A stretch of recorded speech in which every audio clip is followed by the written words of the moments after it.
दोस्तों नमस्कार। आपने पिछले अंक में देखा था कि किस तरह से आज़ाद भारत का विकास का सफ़र शुरू हुआ था। प्रधानमंत्री जी ने पंचवर्षीय योजनाएं बनाई थी। भारत चीन युद्ध हुआ था और इस युद्ध में भारत की हार हुई थी, जिससे पंडित जी अंदर से टूट गए थे।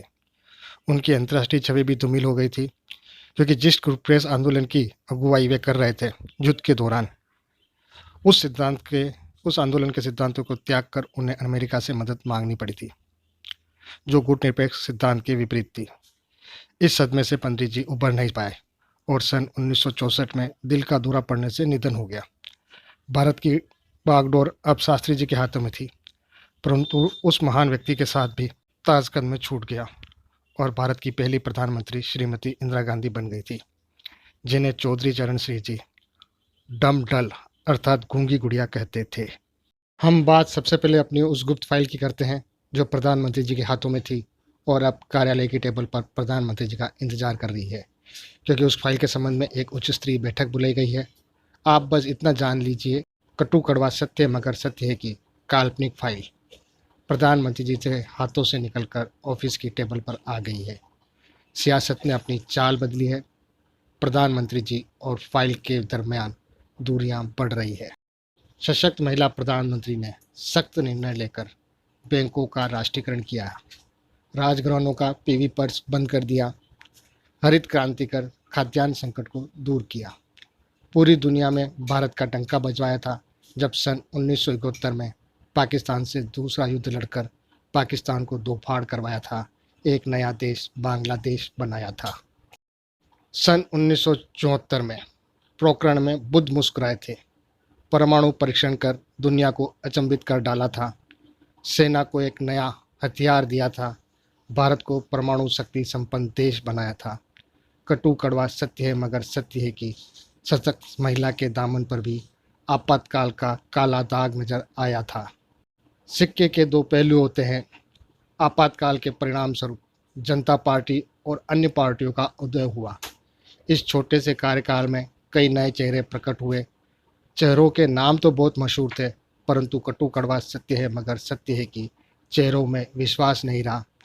अविश्वास ने फिर सशक्त महिला का नाम धारण किया था और वक्त ने बड़ी बेरहमी के साथ उस सशक्त महिला का संहार किया।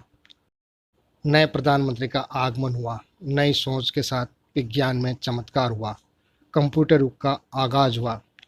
आधुनिकरण का नवनिर्माण शुरू हुआ। महिलाओं को 33% का आरक्षण मिला तो युवाओं को 18 वर्ष में मतदान का अधिकार दिया। कटु कड़वा सत्य है मगर सत्य है, सियासत का दांव चला, वो फोर्स में बदनाम हुआ। आतंकवाद के धमाके में सारे सपने बिखर गए। दिल का सीधा सच्चा था वह, राजनीति में अभी बच्चा था। दोस्तों, अब जो समय आया है यह एक औपचारिक दौर था। गठबंधन का जोड़ हुआ।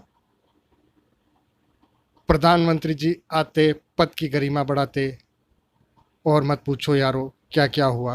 मंडल कमंडल के दौर में मेरी काल्पनिक फाइल उच्च स्तरीय मीटिंगों से निकलकर अलमारी में शोभायमान हो गई। कटु कड़वा सत्य है मगर सत्य है, देश का विकास मंथर गति से चलता रहा। अर्थव्यवस्था में नया मोड़ आया। उदारीकरण का दौर शुरू हुआ। भारत दुनिया के लिए खुला बाजार हुआ। अब फिर से एक नई बयार बहने लगी। 13 घोड़ों पर सवार होकर अटल प्रधानमंत्री जी आए। नई सोच की दिशा लेकर आए। नेशनल कॉरिडोर और सर्व शिक्षा अभियान शुरू किया।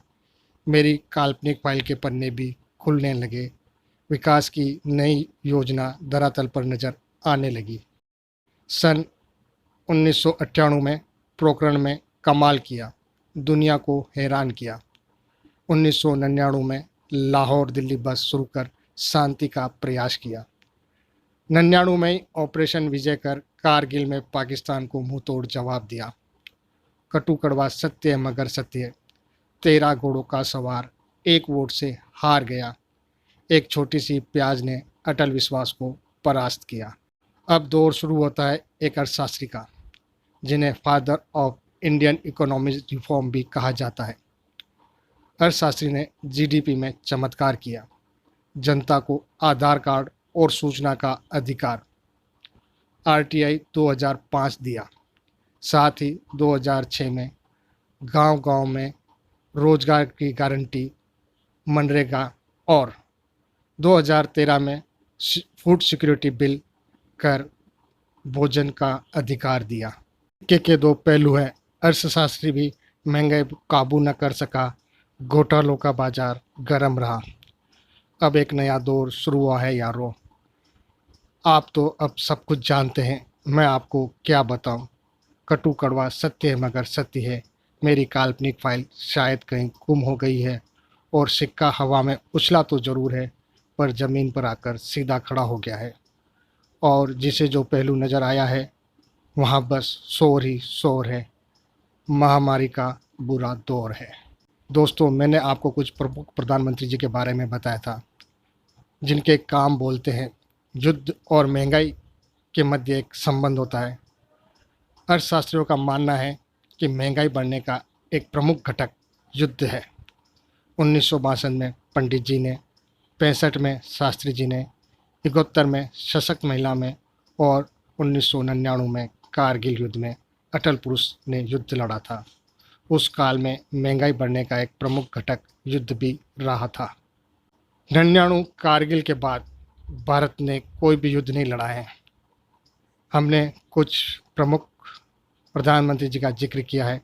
पंडित जी, शास्त्री जी, सशक्त महिला, अटल व्यक्ति, अर्थशास्त्री और वर्तमान में स्वयं भू भगवान भोलेनाथ, त्रिनेत्रधारी।